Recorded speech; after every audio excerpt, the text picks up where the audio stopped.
David, thank you so much for agreeing to spend a little time with me today. And I have a question. Question number one, does a winner wear a crown, and how do you spot one? Ooh, I think that everyone that applies for the Change Awards wears the crown in their own way. Just, submitting that nomination, finding the people from the community who really deserve to stand out. That's why we're doing this. And yeah, the winner might get a trophy, something to take home, the accolade, and that I think is almost the physical crown that we might take away with us. But actually, that pride and knowing that in a community of peers, you've stood out for the work that you've done, either as an individual or as a team or as an entire organization in delivering that sort of change. That's really the crown that I think we could all wear and we should all strive to wear in what we're trying to do within the field of change management. This sounds fantastic, David. It's almost like you didn't think this through. I I have did not to think it admit through. It that. literally just came off the top of my head. my my my Fantastic. my crownless head. Yes, crownless. I would say there is a crown there for sure. Um, David, so this is a nice segue actually. So why do you support the Change Awards? Because obviously you are a judge of the Change Awards, and you've been with us for year number one, and now you are with us for year number two. What's in it that makes you think, well, it's worth it? Initially, it was about just a fantastic idea. And, what a great way to bring the community of change practitioners together, kind of irrespective of whether you're called a change manager or not, we can all be change makers. And I really felt that last year that was about, starting something. And this year, it's about continuing it because there was nothing like bringing together a community of change managers in that room for the award ceremony and the buzz, the excitement, but the passion as well that came through from people was just absolutely outstanding.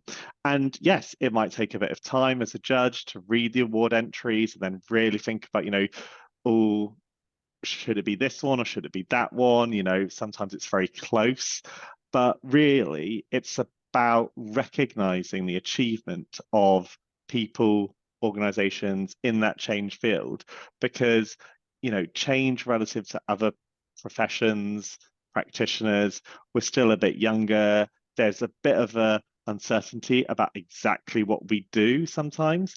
And that's why, I want to spend my time as a judge, reading these entries, making sure the people that win stand out, because it all really helps us as a wider practice, as a wider community, in hopefully getting people to understand what it is that we do.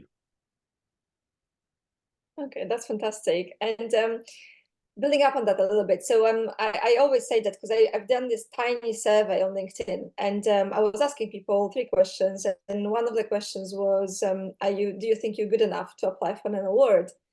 And 15% of people said that they don't think that they are good enough.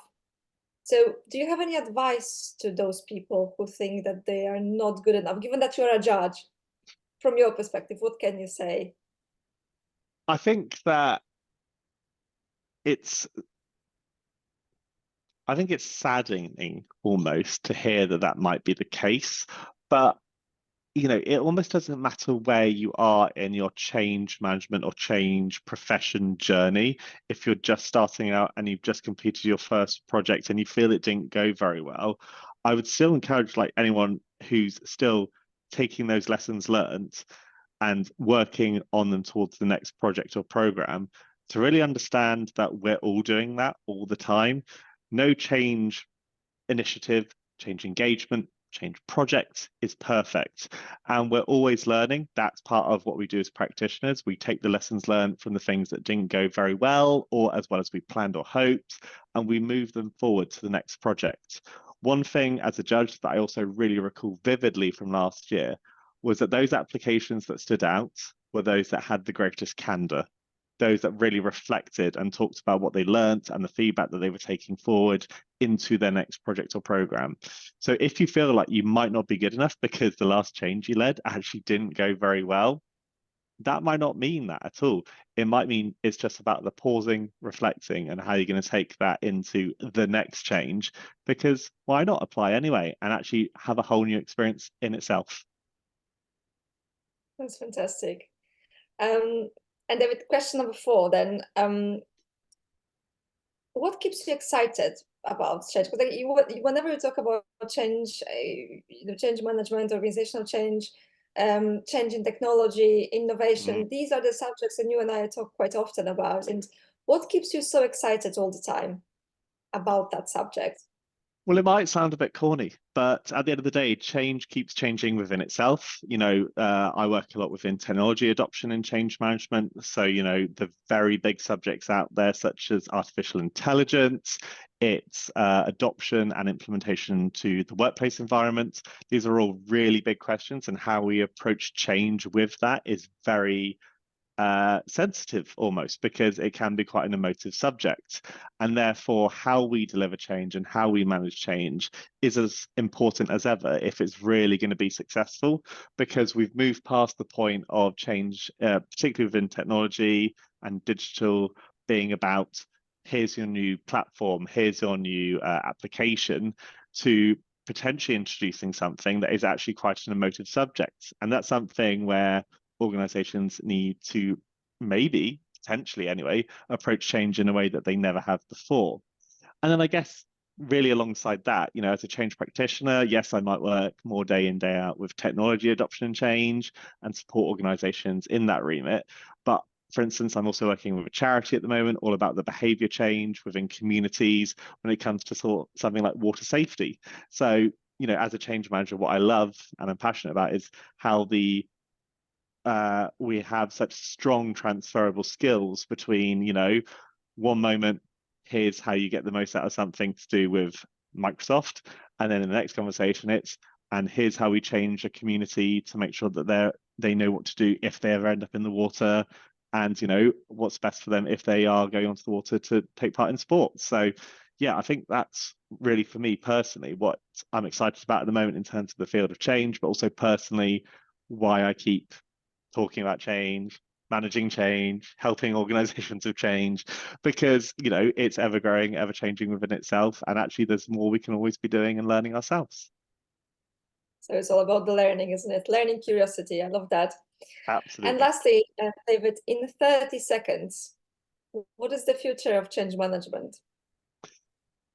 I hope that we become more known for what we do, the value that we place in organizations. I think that we will have a challenge in helping organizations on the whole with AI, whether it be internal or external facing. I feel like as a practice will grow as well, there'll be more of us, more change managers, more practitioners, more involved in community initiatives and wider things. And I really feel like now's the opportunity that if you're thinking about is something like change management something to get into or start, jump in with both feet, take the learning, and just move it forward onto your next project or program. Fantastic, David. Thank you so much for the conversation. I really, really appreciate that. Thank you. Lovely to be here as always.